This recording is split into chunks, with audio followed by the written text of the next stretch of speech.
చేస్తారు ఇట్లాగనే. ఎందుకు అంటే భారతీయ జనతా పార్టీకి నైతిక విలువలకి ఎక్కువగా ప్రయారిటీ ఇవ్వడం దాని మైనస్ అవుతుంది. దాని చేతకాంతనం అవుతుంది.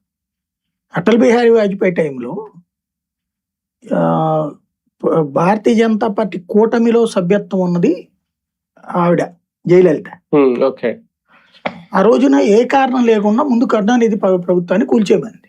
ఆర్టికల్ 356 వాడమంది. డిఎంకే వీళ్ళకి శత్రువే, వీళ్ళతో ఏమీ కాదు కాబట్టి తీసేయచ్చు. కానీ నైతికత వహించి అట్లా తప్పు డెమోక్రసీలో అని దానికి ఒప్పుకోవాలి వాజ్పేయి. దాంతో ఆవిడ బయటకు వచ్చేసింది. దాన్ని అడ్డు పెట్టుకుని అవిశ్వాస తీర్మానం పెట్టారు.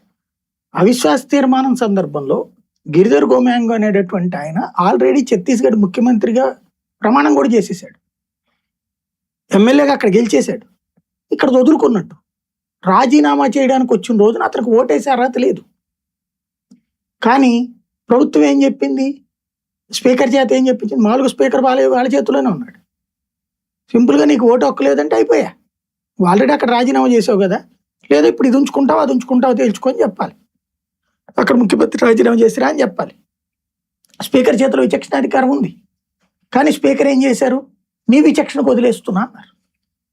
ఆ విచక్షణతో గోమాంగ్